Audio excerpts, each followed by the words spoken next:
যুদ্ধের সবচেয়ে বেশি ক্ষতিগ্রস্ত হচ্ছে হিন্দুরা। যে হত্যাকাণ্ড হচ্ছে তার 90%-এর বেশি হিন্দু। যশোরের এক চুপ নগরেই 14,000-এর বেশি হিন্দু খুন হয়েছে। 2001 সালের নির্বাচনের পরে 25,000-এর উপরে হিন্দু বাড়িঘরে হামলা হয়েছে, কিন্তু তার কোনো বিচার হয়নি। তারেক রহমান সাহেব বলছে যে আমরা একটা রেইনবো সরকার গঠন করবো, কিন্তু দেখা গেল নমিনেশন দেওয়ার সময় মাত্র 2 জন হিন্দুকে তারা নমিনেশন দিল। হিন্দু সমাজ তো সেই 1947 সালের পরের থেকেই নেগলেক্টেড।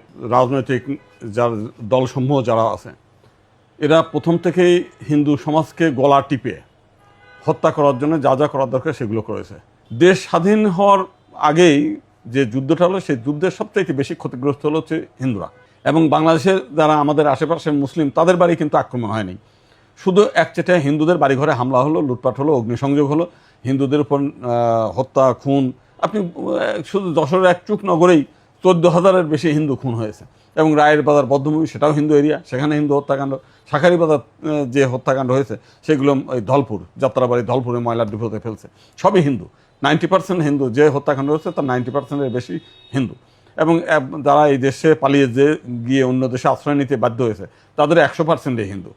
তো হিন্দুদের এই আত্মত্যাগের পরে দেশটা স্বাধীন হলো। ভারত যে কারণে বাংলাদেশের স্বাধীনতায় বিশাল একটা ভূমিকা রাখলো। দেশ স্বাধীন হওয়ার পরপরই শেখ মুজিব হিন্দুদের সম্পত্তি এনিমি প্রপার্টি, যেটা আগে ছিল অর্ডিন্যান্স, সেটাকে ভেস্টেড প্রপার্টি করলেন। মানে হিন্দুদের সঙ্গে একটা প্রতারণা করলেন উনি প্রথমেই। এরপরে রমনাকালী মন্দির ভাঙলেন, সারা বাংলাদেশে হাজার হাজার দেবোত্তর প্রপার্টি এগুলো দখল হয়ে গেল, হিন্দুদের সম্পত্তি দখল হয়ে গেল। এরপর জিয়াউর রহমান আসার পরে তো সংবিধানে তারা বিসমিল্লাহ ঢুকালেন। এরপরে এরশাদ রাষ্ট্রধর্ম করলো। এরপরে 1990 সালে 92 সাল এই কয়েক বছর ধরেই ভারতের বাবরি মসজিদের ঘটনাকে কেন্দ্র করে, রাম মন্দির বাবরি মসজিদের বিতর্ক নিয়ে বাংলাদেশের সমস্ত মন্দিরগুলো, সেই ঢাকেশ্বরী মন্দির শহর, এদিকে রামকৃষ্ণ মিশন, গৌরীয় মঠসব, বা ঢাকার বেশিরভাগ মন্দির, চট্টগ্রামের বেশিরভাগ মন্দির, বড় বড় মন্দিরগুলো পুড়িয়ে দিল, আর সেটার কোনো বিচার হয়নি।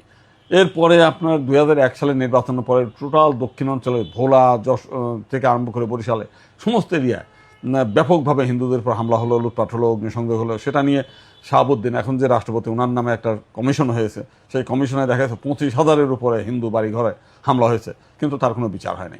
এরপরে সেটা নিয়ে আমরা বিভিন্ন সময় মিছিল, মিটিং, বিক্ষোভ, প্রতিবাদ করেছি। গত 15 বছরে, আওয়ামী লীগের 15 বছরে নাসিরনগর থেকে আরম্ভ করে বরিশাল, মানে সেই চট্টগ্রাম, রাউজান, ফটিকছড়ি, কক্সবাজার, যশোর, তারপরে উত্তরবঙ্গের ঠাকুরগাঁও, রংপুর, সমস্ত জায়গায় হিন্দুদের গ্রামকে গ্রাম জ্বালিয়ে দেওয়া হয়েছে। এরপরে তো শেখ হাসিনার পতন হলো। পতন হওয়ার পরে, দেশ ত্যাগ হওয়ার পরে আমরা একটা আশায় বুক বেঁধেছিলাম, নতুন সরকার আসলে, যেহেতু তারেক রহমান সাহেব বলছে যে আমরা একটা রেইনবো সরকার গঠন করব, কিন্তু দেখা গেল নমিনেশন দেওয়ার সময় মাত্র 2 জন হিন্দুকে তারা নমিনেশন দিল।